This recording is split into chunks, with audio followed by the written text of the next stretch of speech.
is being harmed by this because it has not been technically enacted yet. So I'm not afraid of any lawsuits at this point. The mayor of Danville is standing by his tie-breaking decision to pass a controversial ordinance targeting abortion.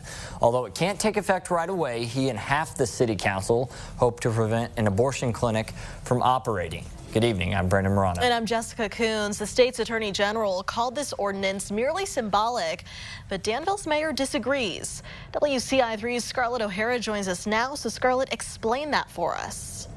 I asked Mayor Rickey Williams Jr. to describe the goal of this ordinance, which, if it eventually takes effect, would penalize anyone shipping or receiving abortion medication or supplies.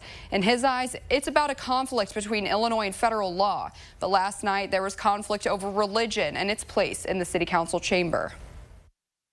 It is in the name of Yeshua, Jesus, the Christ, that we ask these blessings.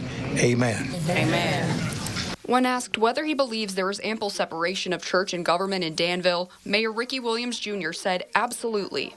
I think one of the things you heard repeatedly last night was that there are several Christian aldermen who voted against this, right? If this were to come back up, I invite my believing council members to remember the way of Jesus. He is the way, the truth, and the life, not through coercion, not through mandate. That's Ethan Burt, who on his last night as alderman voted against an ordinance targeting abortion, calling it misguided, although well-intentioned. It took us 4 months to decide whether we could park RVs in your driveway. It's taken us 10 days to get to this point. I think we need a lot more consideration. Wilson? No. Wands? Yes. Still, half the council plus the mayor voted to push the ordinance forward. Williams says it started sometime last month after several aldermen requested it. I vote yes.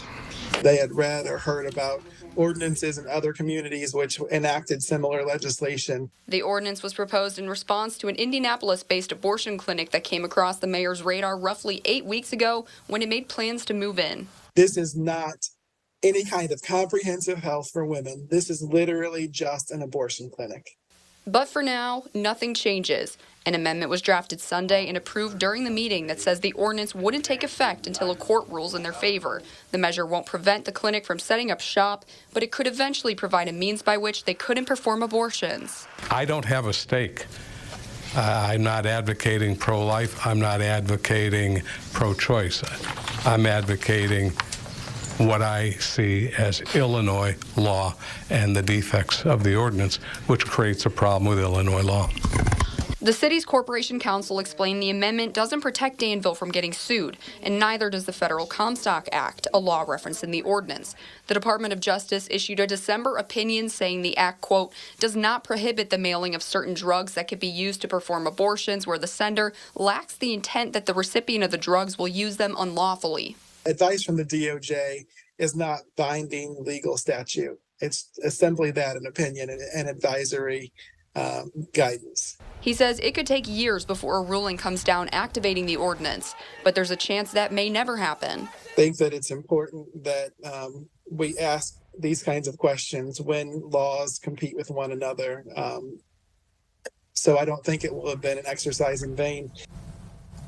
In his statement today, Attorney General Kwame Raoul said, quote, as I said in the letter I sent to the mayor of Danville today, any future attempt by Danville to restrict the fundamental right to access abortion care would be a violation of Illinois law and will not go unchallenged. Back to you. All right, Scarlett, thank you. Among those who spoke during public comment last night was the only OBGYN in Vermilion County. Today, she sent a statement saying, quote, as I mentioned last night, the medications are utilized for other medical treatment and shouldn't be restricted. My hope, though, is that the legal system in Illinois prevails and the ordinance will be halted. Now, another topic of discussion during last night's meeting was a lack of labor and delivery services in Danville. One member of the public addressed an OSF unit that closed last fall. So we followed up today with OSF, who say they are working toward reopening it and will share more information in the future. The media relations coordinator said, quote, the current state of healthcare is one of constant change.